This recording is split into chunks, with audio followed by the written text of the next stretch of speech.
எனக்கு தெரிஞ்சு Rohit சர்மாவே form out. ஐயா ரோஹித் சர்மாக்கு என்னங்க ஃபார்ம் அவுட் இம்பாக்ட கொடுக்குறாருல வந்து. ரோஹித் சர்மா வந்து பாத்தீங்கன்னா பிளேயர் வைஸ் பார்த்தா நல்லா தான் இருக்கு, பட் பெர்ஃபார்மன்ஸ் வைஸ் பார்த்தா அந்த அளவுக்கு இல்ல. என்ன பெர்ஃபார்ம் பண்ணணும்? நான் ஸ்டாட்ஸ் எடுத்து வச்சிருக்கேன். எல்லா சீசன்லயும் ஆவரேஜா வந்து 300 to 400 ரன்ஸ் தான் அடிக்கிறாரு, அதை தாண்டி அடிக்க மாட்டாரு. அவர் 300 to 400 ரன்ஸ் அடிக்கிறாரு, ஓகே. ஆனா அவர் வந்து ஃபர்ஸ்ட் இம்பாக்ட் காமிச்சிருவாரு. கிட்டத்தட்ட ஒரு 20 பால் ஆடுறாருன்னா 40 ரன் 50 ரன் அதே வச்சா. அதுக்கப்புறம் 20 பாலுக்கு 50 ரன். சரி ஓகே, 25 பாலுக்கு 30 பாலுக்கு 50 ரன். 30 பால்ல இல்ல, 25 பாலுக்கு 45 ரன் அடிச்சு அந்த இன்டென்ட காமிச்சிட்டு போயிடுறாரு. அடுத்து வர்ற ஆள் அடிச்சு அதை பண்ண வேண்டியதானே. இதுதான் அவரோட மைண்ட்ல அவரோட ஸ்ட்ராட்டஜியா வச்சிருக்காரு. இதுல அவர் பிக் ஸ்கோர் பண்ணணும்ன்றது அவசியம் கிடையாது. டீமுக்கு அவருக்கு என்ன தேவை, ஓப்பனிங்ல நல்லா அடிச்சு கொடுக்கணும், அதை டீம் அப்படியே கொண்டு வந்து முடிச்சு கொடுத்துடணும். இதுதான் அவரோட மைண்ட் செட்டு.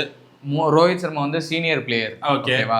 ஸோ அப்படின்னு பார்க்குறப்போ இப்போ அவருக்கு தெரியும் ஒரு 4-5 மேட்ச் விளாண்டுட்டு இருக்காரு, இல்லை முன்னாடி சீசன்லேயே விளாண்டுருக்காரு, தெரியும் டீம் பர்ஃபார்ம் பண்ணலன்னா அப்போ அந்த ரெஸ்பான்சிபிலிட்டி எடுத்து இவர் விளாடணும். சரி, நான் இன்டென்டோட தான் விளாடுவேன், பவர் பிளேலேயே அவுட் ஆகிட்டு போயிடுவேன்னா அது என்ன சொல்றதுன்னே தெரியல. கரெக்ட் தான், இதை வந்து ஒத்துக்கணும். இது இவரோட கேப்டன்ஷிப்ல இந்த ஸ்ட்ராட்டஜி ஓகே. இப்ப பண்றது ஹர்திக் பாண்டியாவோட கேப்டன்ஷிப்ல அவர் என்ன ஸ்ட்ராட்டஜி வச்சிருக்காரு? ஹர்திக் பாண்டியா கேப்டன்சி இருக்கிறப்போ அப்ப இவருக்கு தெரியும் இல்லையா, முன்னாடி கேப்டன்சின்ற ஒரு இது இருந்துச்சு, நிறைய இன்டென்டா அடிச்சாரு, அவுட் ஆனாரு. இப்பதான் கேப்டன்சியும் இல்ல, மெதுவாவே அடிக்கலாமே, ஒரு 50 பாலுக்கு 100 இல்ல 60 பாலுக்கு 100 அடிச்சா கூட ஒரு டீமுக்கு ஹெல்ப் ஆகும் இல்லையா? ஆனா நான் ஒத்துக்கிறேன், 60 பாலுக்கு 100 அடிக்கிறது ஓகே. இப்ப 60 பாலுக்கு 100 அடிக்கிறாங்கல்ல, அந்த இடத்துல குவிண்டன் டிகாக் அதுதான் பண்ணாரு. அப்படின்னாலுமே ஸ்கோர் வரலையே.